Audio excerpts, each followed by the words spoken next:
Olá! A literatura no Brasil divide-se em dois grandes períodos: era colonial e era nacional ou nacionalista. A era colonial compreende três importantes movimentos: o quinhentismo, o seiscentismo e o setecentismo, iniciando-se com o processo de colonização no Brasil. A era nacional ou nacionalista inicia-se com o surgimento do romantismo no Brasil. Antes de começarmos a nossa aula propriamente, que será sobre o romantismo brasileiro, vamos analisar dois importantes acontecimentos históricos que impulsionaram a chegada desse movimento literário ao Brasil. Foram eles: a vinda da família real em 1808 e a independência do Brasil em 1822. Dom João VI, o então rei de Portugal, temendo o domínio do imperador francês Napoleão Bonaparte, tendo que fazer uma difícil escolha, apoiar a França em vez de apoiar a Inglaterra, de quem era forte aliado, resolveu vir para o Brasil. Pois bem, em 1808 chega ao Brasil a corte portuguesa e toda a sua comitiva. Em 1822 surge o que nós chamamos de independência do Brasil. O Brasil deixava de ser uma simples colônia de Portugal e elevava-se à categoria de reino. Por que esses dois acontecimentos foram importantes, contribuíram para que surgisse o romantismo no Brasil? Com a chegada da família real, houve um investimento muito alto, principalmente no Rio de Janeiro, que passaria a sediar o Brasil.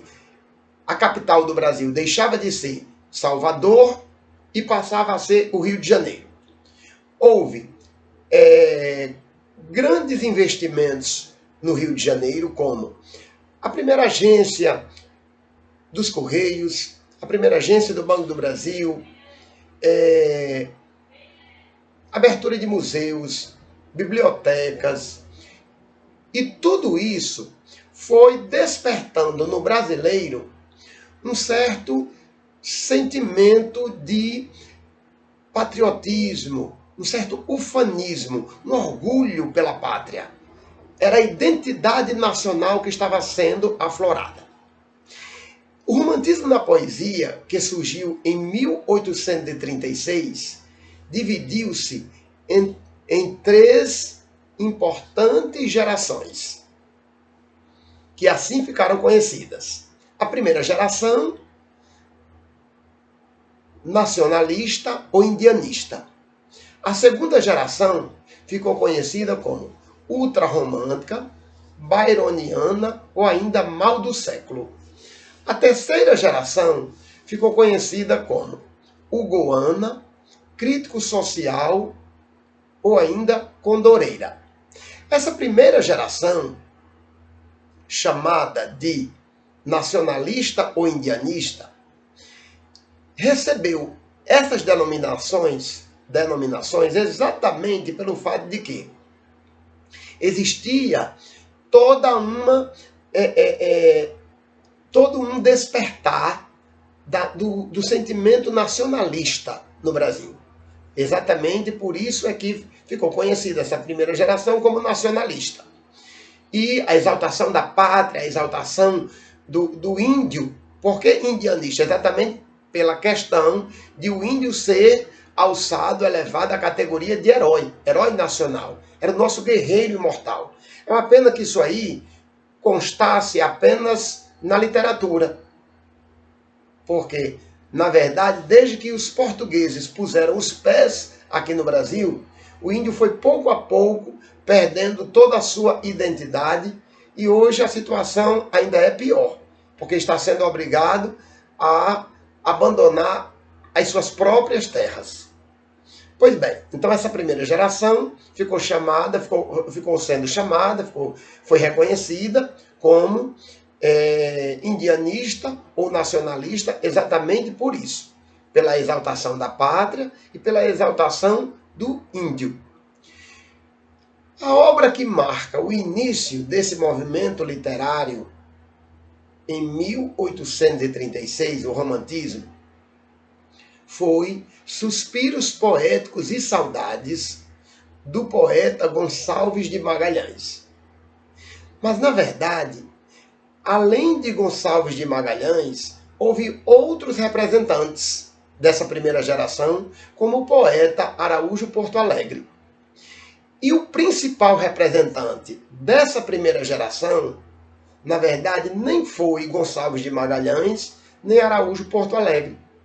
Foi um poeta que, à época do surgimento do romantismo no Brasil, estava distante da nossa pátria. Foi o poeta Gonçalves Dias, o poeta maranhense Gonçalves Dias, que estava estudando em Portugal, estudando direito, mais precisamente em Coimbra, e ele foi, de fato, o principal representante dessa primeira geração.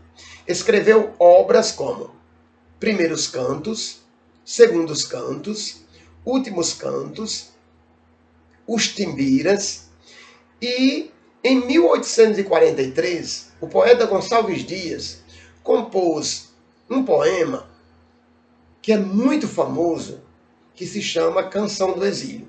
Eu quero fazer uma pequena referência a essa poesia, que diz assim: minha terra tem palmeiras, onde canta o sabiá. As aves que aqui gorjeiam, não gorjeiam como lá. Nosso céu tem mais estrelas, nossas várzeas têm mais flores, nossos bosques têm mais vida, nossas vidas mais amores. Observe que os advérbios aqui e lá são de uso recorrente na Canção do Exílio. Exatamente pelo fato de que, quando compôs essa poesia em 1843, o poeta não se encontrava em terras brasileiras, mas em Portugal. Quando ele faz referência ao advérbio aqui, na verdade ele está fazendo alusão a Portugal. E quando ele faz referência ao advérbio lá, ele alude ao Brasil. E esse título, Canção do Exílio, não é porque o poeta tenha sido exilado. Esse exílio de que ele fala é um exílio poético. É um exílio que vai retratar todo o sentimento de saudade, de tristeza por estar ausente da sua pátria, por estar distante da família, dos amigos. Portanto, na primeira geração, tivemos como principal representante o poeta Gonçalves Dias. Na segunda geração, nós já vamos ter uma outra temática em evidência. A segunda geração ficou conhecida como mal do século, por causa da tuberculose que dizimava vidas. Principalmente, muitos poetas dessa segunda geração morreram precocemente vitimados pela tuberculose. Uma outra denominação foi ultrarromântica, por ser um movimento exageradamente sentimentalista. E uma outra denominação foi byroniana, pelo fato de que o principal representante dessa segunda geração, o poeta Álvares de Azevedo, sofreu uma grande influência do poeta inglês Lord Byron. Essa segunda geração tinha como principais características, enquanto a primeira geração apresentava o saudosismo, a religiosidade, a exaltação à natureza, a exaltação à pátria, o ufanismo, como características, a segunda geração apresentava outras características, como sentimentalismo, pessimismo, negativismo, escapismo, que é exatamente a tentativa de fuga à realidade. Houve, além de Álvares de Azevedo, que foi o principal representante dessa segunda geração, houve outros, como Cassimiro de Abreu, que escreveu a obra As Primaveras, como Junqueira Freire, que chegou a passar uma temporada em um mosteiro, e lá escreveu a obra Inspirações do Claustro, e também o poeta Fagundes Varela, que escreveu obras como Vozes da América e Cântico do Calvário.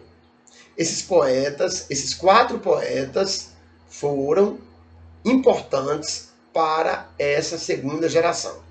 O poeta Álvares de Azevedo é considerado o principal porque ele viveu com maior intensidade toda essa febre, todo esse sentimentalismo, toda essa temática da poesia da segunda geração.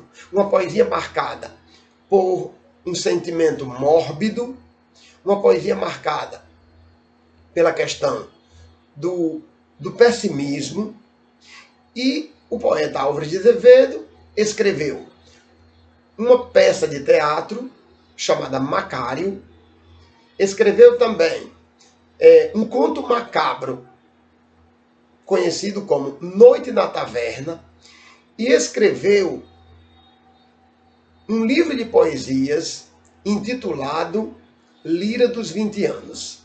Lira dos 20 Anos exatamente porque o poeta morreu antes de completar 21 anos. Na verdade, as suas obras foram publicadas póstumamente, após a morte.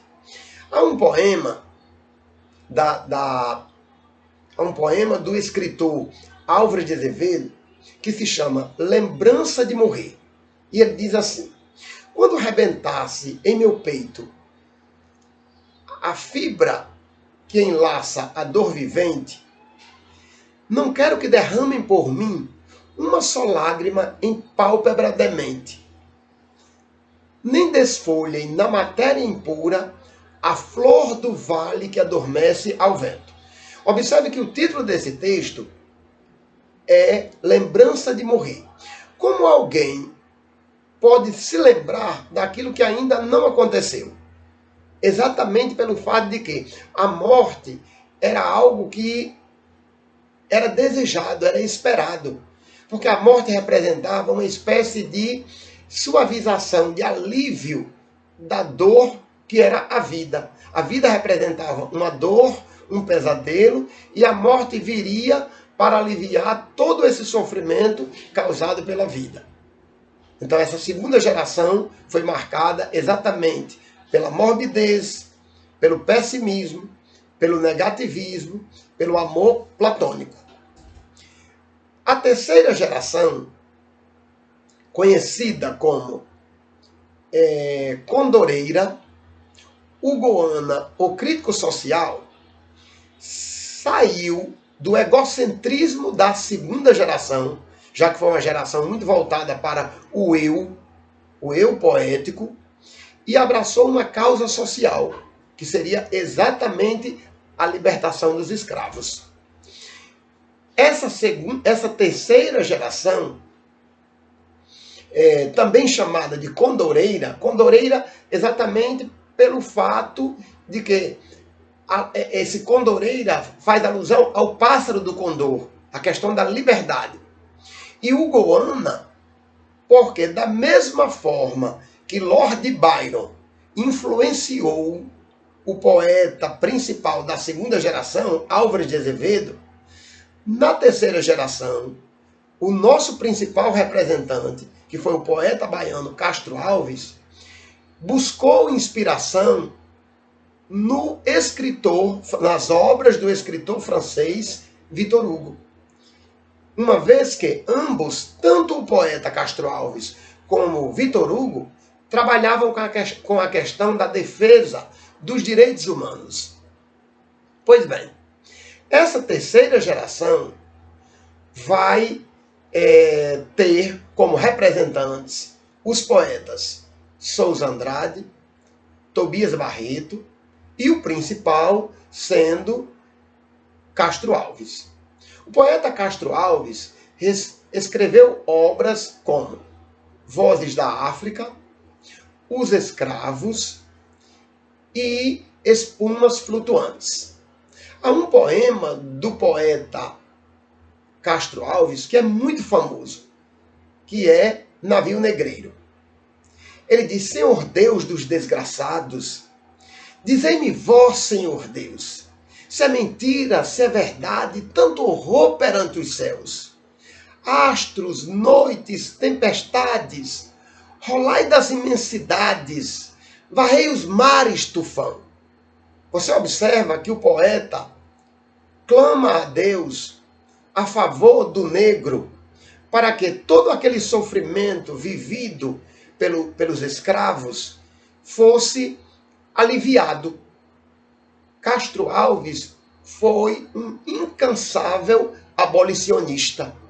E ele usou a sua poesia como instrumento em defesa do negro. Mas ele não só escreveu poesias condoreiras. Ele se dedicou também a produzir poesias lírico-amorosas. Só que com um detalhe: enquanto a poesia lírico-amorosa da segunda geração retratava a mulher como uma divindade que ora era levada pelas nuvens, ora era levada pelas ondas do mar, um ser intangível, um ser inalcançável, uma vez que o sentimento nutrido pela mulher, o sentimento que os poetas nutriam pela deusa, pela musa, pela pessoa amada, era um sentimento platônico. Diferentemente desse pensamento, o poeta Castro Alves vai compor os seus poemas explorando a libido, explorando toda a lascívia, toda a sensualidade da mulher, retratando essa mulher não como uma deusa, uma divindade, mas como um ser concreto, um ser de carne e osso. E o amor não mais como um sentimento idealizado, platônico. O amor como um sentimento real, um sentimento vivido no plano material, um sentimento carnal. E aí concluímos as 3 gerações da poesia romântica. Em 1844 surge o primeiro romance no Brasil. Foi publicado o primeiro romance no Brasil. Primeiro foi publicado em forma de folhetim, depois foi publicado em forma de obra. E esse romance foi A Moreninha. E o escritor, o autor dessa obra foi Joaquim Manuel de Macedo. Em alguns livros, porém, consta que o primeiro romance publicado no Brasil foi O Filho do Pescador, em 1843, e o autor Teixeira e Souza. Mas, oficialmente, podemos dizer que a obra inaugural, a primeira narrativa romântica publicada no Brasil, foi A Moreninha, de Joaquim Manuel de Macedo. Por que essa obra emplacou como sendo a obra inaugural? Porque ela continha os elementos necessários para que agradavam ao público daquela época, que era formado predominantemente por mulheres. O público de leitores daquela época era predominantemente formado por mulheres. Essa obra causou muito sucesso, A Moreninha, exatamente por isso. Por ela ser uma narrativa de enredo fácil, com final feliz, que retratava uma história de amor belíssima, um amor que surge na mais tenra idade, entre 2 crianças, e volta a aflorar quando essas crianças já eram 2 jovens. E aí você imagine, é uma história de cunho fantástico. Você vai ver toda a passionalidade, né? Todo aquele sentimento passional sendo trabalhado na narrativa romântica. Então, os elementos necessários que agradavam ao público leitor daquela época.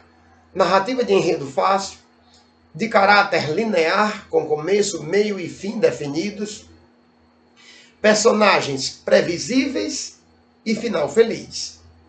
Ou seja, era exatamente o segredo do sucesso de uma boa narrativa romântica para aquela época. Mas, sem dúvida alguma, podemos dizer que o principal representante da prosa romântica não foi o escritor Joaquim Manuel de Macedo, mas o romancista José de Alencar.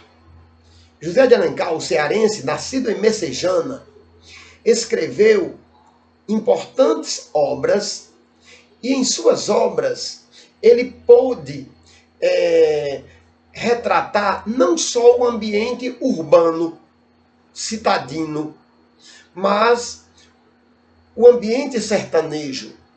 E também trouxe à tona, em algumas de suas obras, acontecimentos históricos que se misturavam à ficção. E também explorou, assim como Gonçalves Dias na poesia, o indianismo brasileiro. Podemos dizer que entre José de Alencar e Gonçalves Dias houve esse ponto em comum. Ambos defenderam o indianismo no Brasil. Gonçalves Dias na poesia e José de Alencar na prosa romântica. O escritor José de Alencar dedicou-se a escrever romances urbanos, históricos, regionalistas e indianistas.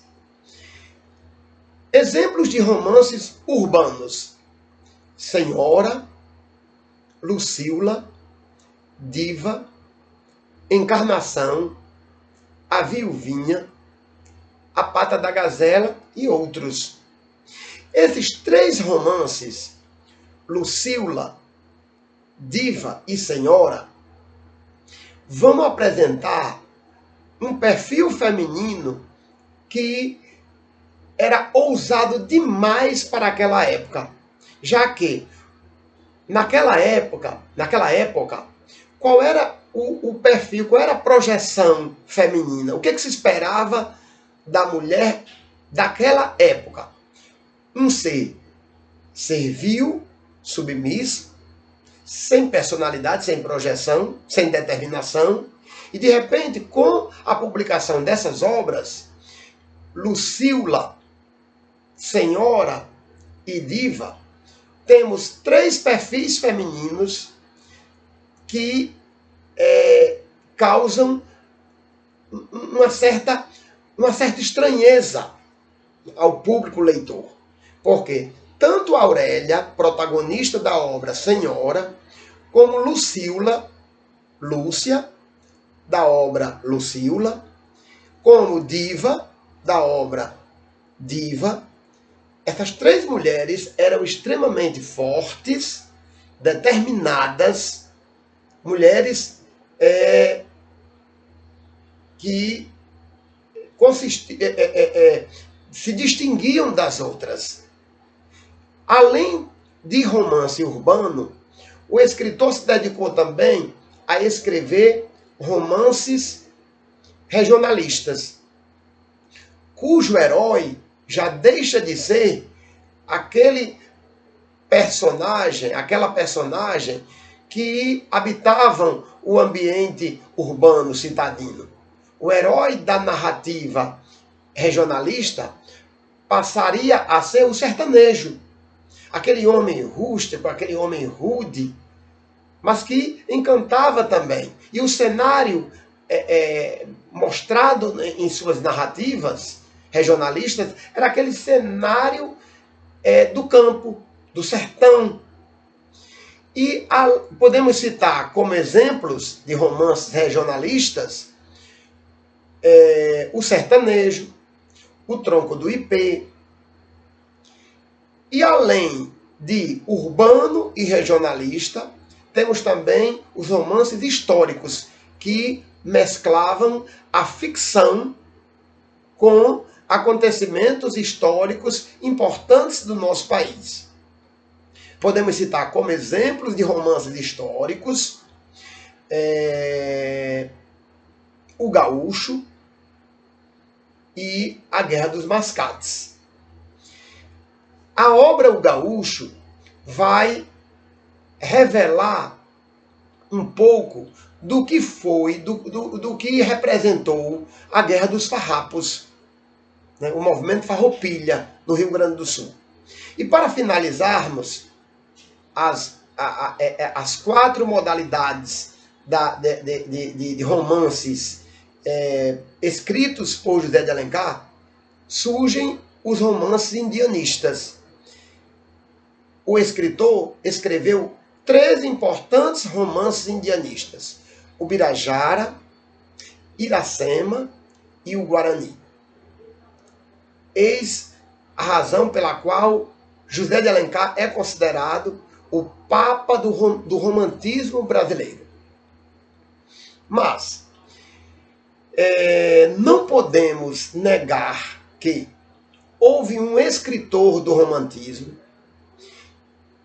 que publicou uma obra, e essa obra pode ser considerada uma ruptura, uma quebra, embora seja uma obra romântica, ela representa a ruptura dos paradigmas românticos. A obra foi Memórias de um Sargento de Milícias, de Manuel Antônio de Almeida. Por que essa obra revolucionou o romantismo? Por que essa obra é, inclusive, considerada por alguns críticos literários como uma obra pré-realista? Porque ela ia de encontro aos padrões que eram seguidos pelos escritores do romantismo. A obra Memórias de um Sargento de Milícias vai apresentar uma figura como personagem principal que, na verdade, não vai se adequar ao que se chama, ao que nós chamamos de mocinho, de herói romântico. Na verdade, o Leonardinho, que é o personagem principal, filho de Leonardo Pataca, está muito mais para anti-herói do que propriamente para herói romântico. Todo aquele cenário de sentimentalismo, toda aquela temática sentimentalista comum às narrativas românticas, não é possível vislumbrar na obra Memórias de um Sargento de Milícias. Não existe passionalidade, não existe sentimentalismo na obra Memórias de um Sargento de Milícias. Um outro detalhe, a narrativa não está preocupada com a linearidade dos fatos. E um outro detalhe, os personagens são imprevisíveis. Os personagens vão surpreender no decorrer da narrativa. E podemos dizer, para finalizar a discussão a respeito da obra Memórias de um Sargento de Milícias, que o tão esperado final feliz não acontece seguindo os moldes das narrativas tradicionais do romantismo. Portanto, podemos dizer que a obra Memórias de um Sargento de Milícias é uma obra revolucionária. Além de Joaquim Manuel de Macedo, José de Alencar, Manuel Antônio de Almeida, nós tivemos outros romancistas, como Visconde de Tuné, com a obra Inocência. Tivemos também Franklin Távora, com a obra O Cabeleira. E há uma mulher que conquistou um espaço que não era esperado para a mulher daquela época, porque se nós percebermos, vamos identificar poucas mulheres que se destacavam no mundo da literatura. A razão é muito simples. Não é que a mulher não tivesse potencial, é que esse potencial não era despertado. Não foi dada a ela a mesma oportunidade que foi dada ao homem. Então, a participação da mulher, o destaque da mulher na literatura vai acontecer tardiamente exatamente por isso. Mas houve uma mulher que é considerada a primeira escritora negra a escrever um romance na nossa literatura, foi Maria Firmina dos Reis. E a sua principal obra é Úrsula. Essa escritora era mulata, era filha de uma escrava alforriada.